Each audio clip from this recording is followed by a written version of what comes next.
Abram as Bíblias, ou Malaquias capítulo 3.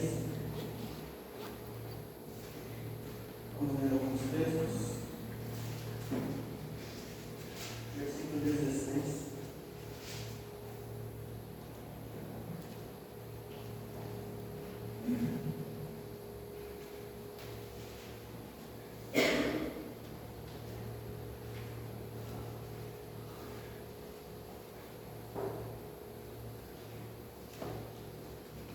Depois, aqueles que temiam o Senhor conversavam uns com os outros, e o Senhor os ouviu com atenção.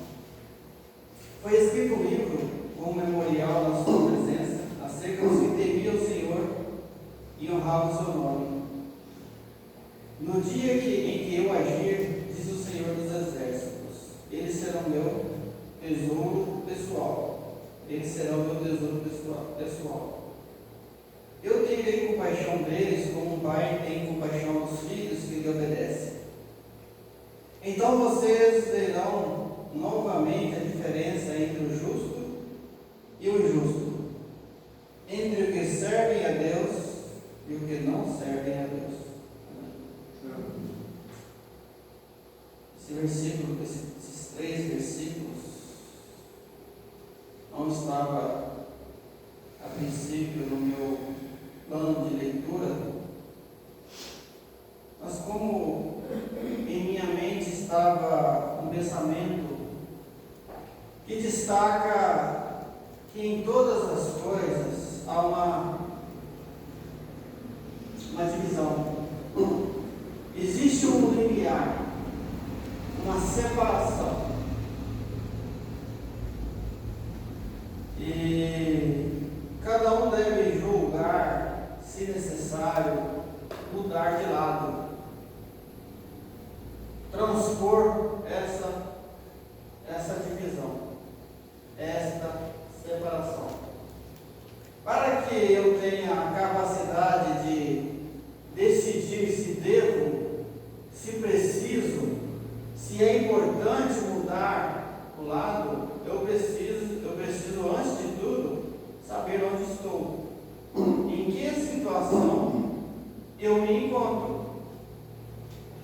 Todos nós, um dia, que aqui estamos esta noite, que já temos uma decisão firmada, convicta, ao lado de Jesus Cristo, por Jesus Cristo, através de Jesus Cristo, e estamos numa posição agora de filhos de Deus, é porque antes disso descobrimos que estava do lado errado. Descobrimos que o lado em que eu estava, a posição que eu estava, era de perigo, de risco, de morte. A partir daí, foi-me apresentado uma possibilidade de mudar de sorte, de transformar a minha situação, mas para que isso fosse alcançado, fosse possível, era necessário achar uma forma de transpor essa divisão. E a palavra de Deus ela é muito clara quando ela se trata desses lados, que não é possível eu, sem saber onde estou, procurar alcançar um lugar que eu também não tenho certeza, e ficar nessa dúvida. O livro de Malaquias está trazendo uma situação caótica do povo de Deus naquela época, onde o povo de Deus, na sua forma de se aproximar de Deus e de adorar a Deus, tinha se desviado de tal forma que eles não estavam chegando a Deus. Estavam fazendo, buscando, esforçando, e aquilo estava, ao invés de alegrar, agradar a Deus, estava entristecendo, estava despertando a ira de Deus e aborrecendo a Deus. Basta lermos os capítulos anteriores. Mas no capítulo 3, depois de chegar ali na última confrontação que o povo ousadamente estava fazendo com Deus. Eles diziam para Deus que era inútil servir a Deus. Era inútil esforçar, ser obediente e ser temente a Deus.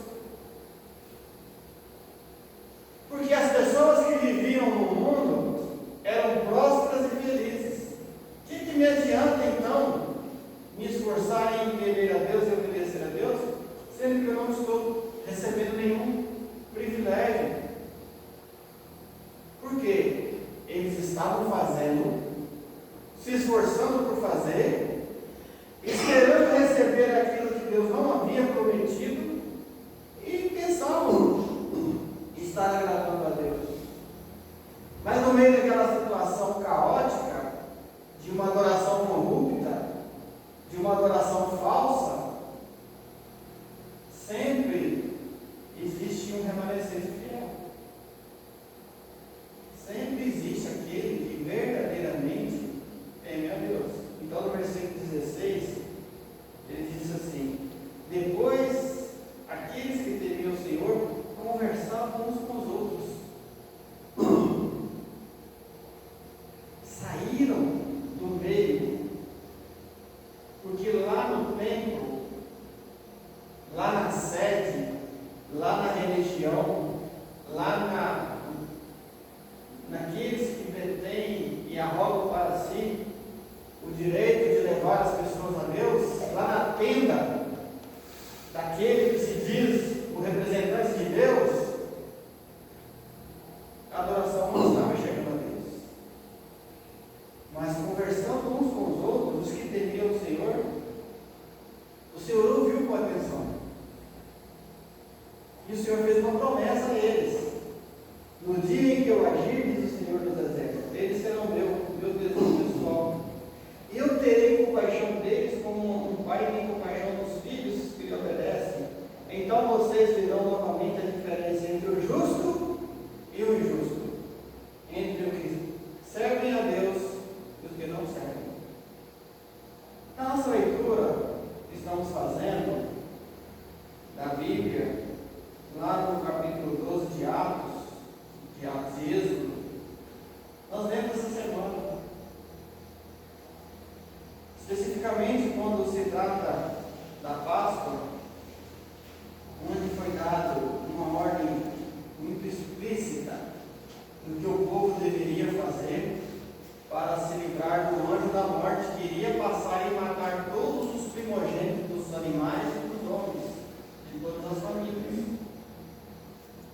Ali não foi difícil para o povo de Israel entender e obedecer, porque em se tratando da situação em que eles se encontravam e dos acontecimentos recentes, quem ousaria desobedecer a Deus? Depois de presenciar todos aqueles juízos de Deus contra o Egito, todas aquelas pragas que foram lançadas sobre o Egito. Então, Deus ordenou, através de Moisés, que o povo celebrasse a Páscoa, separasse um cordeiro, no 14º dia do primeiro mês, sacrificasse aquele animal, pegasse um pouco do sangue e passasse nas portas, nas ombreiras das portas, e quando o anjo do Senhor, o anjo da morte, passasse sobre aquela casa e tivesse ali o sangue daquele animal, ele passaria direto. Mas se aquela casa não tivesse aquele sangue, certamente o primogênito seria morto. Seria morto. E houve uma mortandade dos animais e de pessoas em todo o Egito, mas na casa de Israel, dos israelitas, não houve. Por quê? Eles conheciam a Deus, temiam a Deus e foram obedientes à ordem de Deus. Porque foi explícito: quem não tiver o sangue do cordeiro sobre nas portas, haverá morte. Não havia meio termo. Não havia uma forma de se esconder, de se esquivar, de se proteger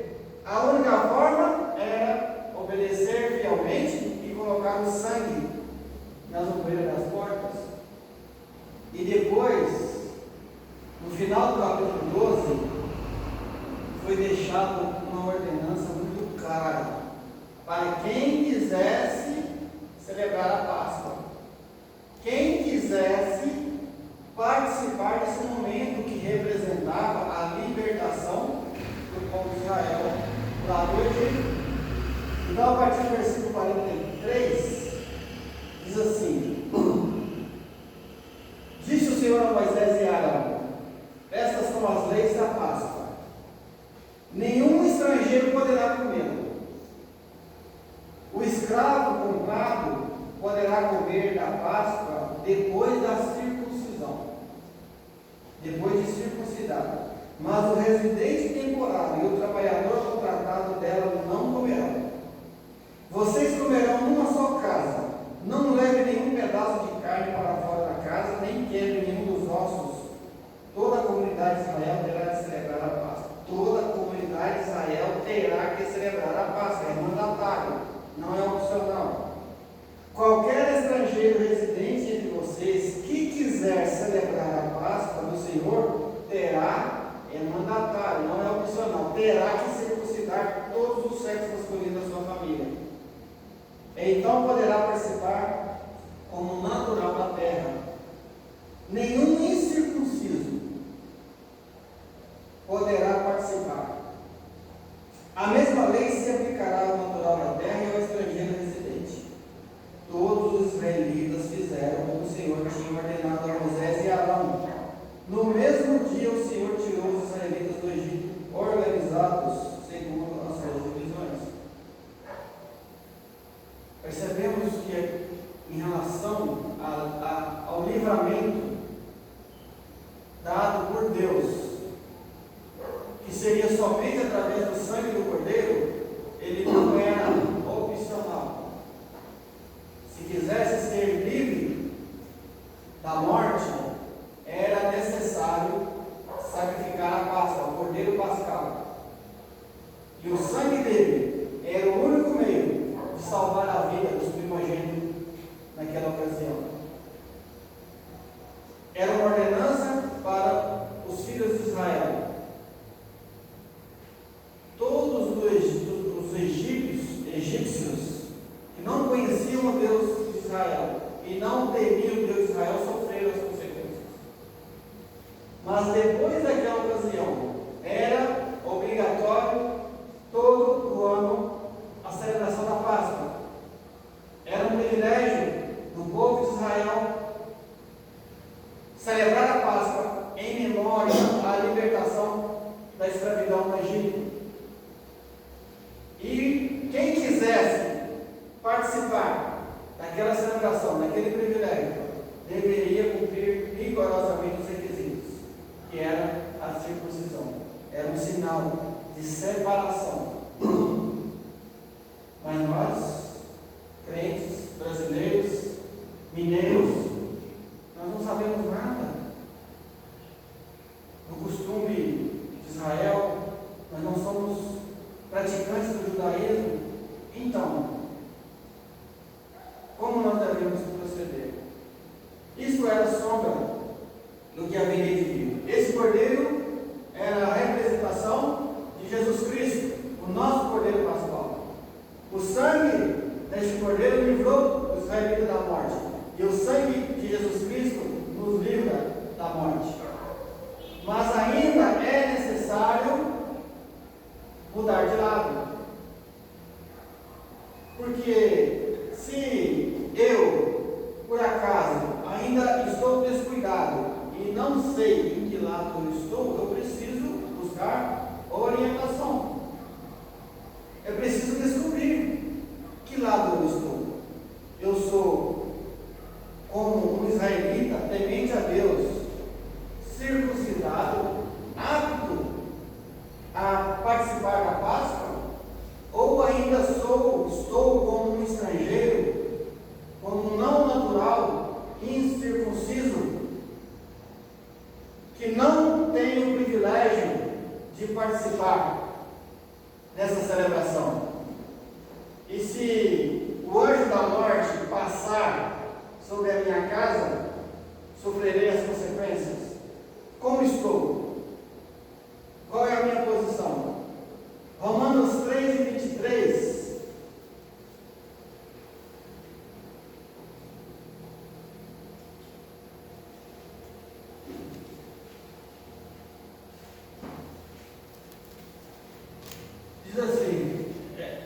um versículo muito conhecido por todos aqui, né? Pois todos pecaram e estão destituídos da glória de Deus. Algumas traduções dizem carecem da glória de Deus, ou estão fora, estão excluídos da glória de Deus. Então é muito fácil saber de que lado eu estou. Se eu já recebi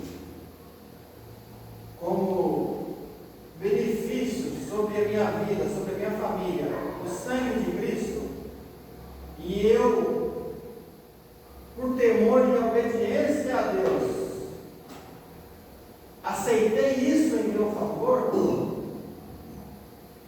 eu estou dentro da glória de Deus, participante da glória de Deus. Caso contrário, estou fora, do lado de fora. Lá é necessário pegar o animal, examinar, num determinado momento, sacrificar na hora certa, da maneira certa, cumprir todos os rituais, né, exigidos. Mas o nosso Cordeiro, que é Jesus Cristo, ele fez tudo por nós. No capítulo 3 ainda de Romanos, se eu quero saber a minha situação, a partir do versículo 9, me descreve perfeitamente. Me descreve com riqueza de detalhe. Nós podemos ler aqui, que a palavra de Deus, ao ler a palavra de Deus, nós estamos concluindo que nós não temos nenhuma vantagem em relação aos judeus, nem mesmo os judeus em relação a nós, porque todos estão na mesma situação. Que a palavra de Deus diz no versículo 10: não há nenhum justo, nenhum sequer, não há ninguém que entenda, ninguém que busque a Deus, todos se desviaram e tornaram-se juntamente inúteis, não há ninguém que faça o bem, não há nem sequer um. Suas gargantas são um túmulo aberto, com suas línguas enganam, veneno de serpente está entre seus lábios, suas bocas estão cheias de maldição e amargura, seus pés são ágeis para derramar sangue, ruína e desgraça marcam seus caminhos e não conhecem o caminho da paz. Aos olhos é inútil temer a Deus, aos seus olhos é inútil temer a Deus. Sabemos que tudo o que a lei diz aquele que estão debaixo dela, para que toda a boca se cale e todo mundo esteja sob o juízo de Deus. Portanto, ninguém será declarado justo diante dele, baseando-se na obediência à lei, pois é mediante a lei que nos tornamos plenamente conscientes do pecado. Mas agora se manifestou uma justiça que provém de Deus. Mas agora se manifestou uma justiça que provém de Deus, independente da lei, na qual testemunham a lei e os profetas. Justiça de Deus mediante a fé em Jesus Cristo. Mediante a fé em Jesus Cristo para todos que creem. Não há distinção. Pois todos pecaram e destituídos estão da glória de Deus. Todos, judeus e gentios, eu e você, todos nós estávamos nessa situação. Sendo, pois, justificados gratuitamente por sua graça, por meio da redenção que há em Cristo Jesus, Deus o ofereceu como sacrifício para a propiciação mediante a fé pelo seu sangue, demonstrando a sua justiça. Nós acabamos de cantar um hino com o título Redenção. Vivo hoje, estou aqui, pois Ele decidiu me amar. Então eu posso livre andar. O seu sangue sobre mim me comprou, me restaurou. Sem culpa, então me tornou. O passado já não mais tem poder, pois novo sou. Nele vou viver, posso amar. Toda a morte e o sofrer não me assustarão jamais, pois foi Ele que morreu e venceu em meu lugar. Jesus Cristo, Rei dos Reis, nos trouxe a redenção. A esperança retornou, graça e paz nos revelou.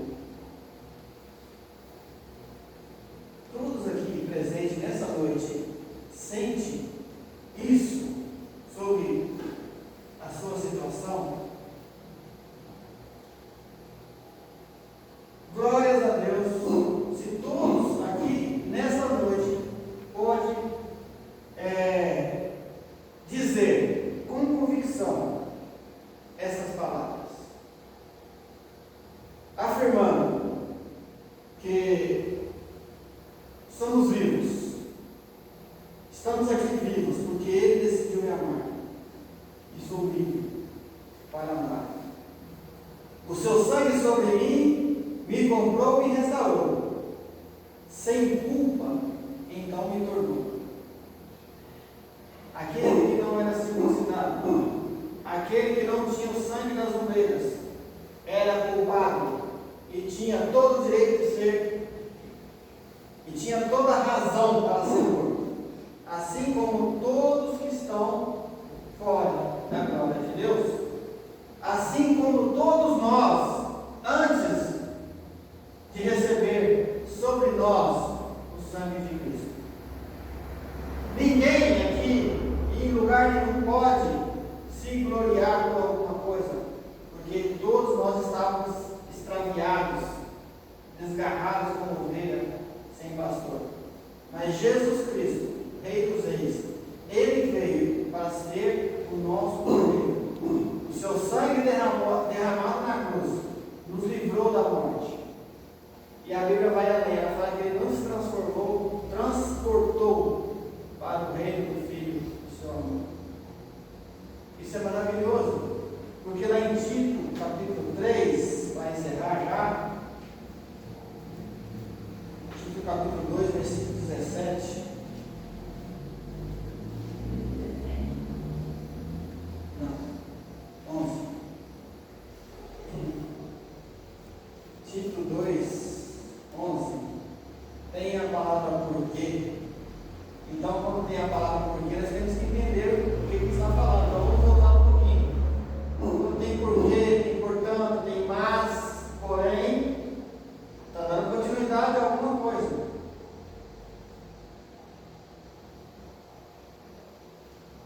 Ele está falando, dando instruções para vários grupos de pessoas que já receberam o Evangelho, já creram em Jesus Cristo, como que eles deveriam proceder.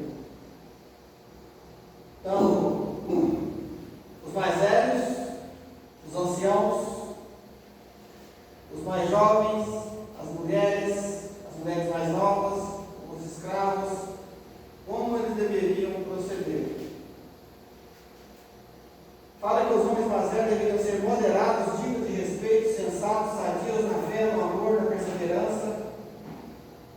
Semelhantemente, ensina as mulheres mais velhas a serem reverentes na sua maneira de viver, não serem caluniadoras, nem escravizadas a muito vinho, mas serem capazes de ensinar o que é bom, assim poderem orientar as mulheres mais jovens a amarem seus maridos e seus filhos e serem prudentes, puras, estarem ocupadas em casa, serem bondosas, sujeitas a seus maridos, a fim de que a palavra de Deus não seja difamada. Da mesma maneira, encoraje os jovens a serem prudentes em tudo. Seja você mesmo um exemplo para eles, falando partido, fazendo boas obras. Em seu ensino mostre integridade, seriedade, use linguagem sadia contra a qual nada se possa dizer, para que aqueles que se opõem a você fiquem envergonhados por não poderem falar mal de nós.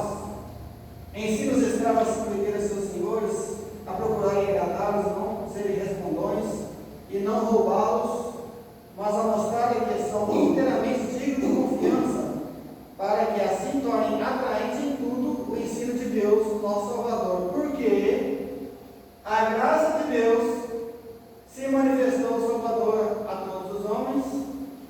Não para por aí, agora que vem o mais interessante. Versículo 12. Ela nos instrui a renunciar à impiedade, os desejos mundanos e a viver de maneira sensata, justa e piedosa nessa era presente. Tudo isso que nós acabamos de ler aqui, que deveria ser o procedimento dessas pessoas, é porque a graça de Deus se manifestou salvadora a eles, a nós. E ela, a graça de Deus, nos instrui a renunciar à impiedade, o desejo mundano e viver de maneira sensata, justa e piedosa nessa era presente. Então verei quem entra a diferença entre o justo e o injusto, entre o que serve a Deus e o que não serve a Deus. Enquanto aguardamos, continua, a bendita esperança. Que esperança é essa? A gloriosa manifestação do nosso grande Deus e Salvador Jesus Cristo. Louvado seja por esse privilégio, por esse dom inefável, pela essa graça derramada sobre nós por Jesus Cristo.